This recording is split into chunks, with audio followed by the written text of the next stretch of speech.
છોટાઉદેપુર બોડેલી પાસે આવેલા national highway 56 બોડેલીથી Naswadi Rajpipla national highway road ખખડધજ બન્યો। ઠેર ઠેર મસમોટા ખાડા વાહન ચાલકોમાં અકસ્માતનો ભય સતાવી રહ્યો હોય તેમ લાગી રહ્યું છે। નેશનલ હાઈવે 56 ઉપર આવેલા ઓરસંગ નદી ઉપરના બ્રિજ ઉપર ખાડાઓમાં ઓવરબ્લોક ખાડાઓમાં નાખવાના કારણે વાહન ચાલકો માટે અકસ્માત સર્જી શકે, કોઈ મોટી હોનારત સર્જાય તેવી વાહન ચાલકોમાં ભીતિ સેવાઈ રહી છે।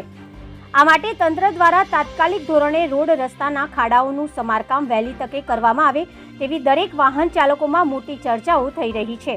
યાત્રાધામ પાવાગઢથી સ્ટેટ 56 હાઈવે સ્ટેચ્યુ ઓફ યુનિટીને જોડતો હાઈવે રોડ છે। આ રોડ ઉપર હજારો વાહનો રાત દિવસ ધમધમી રહ્યા છે, ત્યારે રોડ ઉપરના ખાડાઓ તાત્કાલિક ધોરણે સમારકામ કરે તંત્ર દ્વારા તેવી દરેક વાહન ચાલકો માંગ કરી રહ્યા છે। રિપોર્ટર દરજી જિગ્નેશ, છોટાઉદેપુર બોડેલી, BN ન્યૂઝ ગુજરાતી, બોડેલી।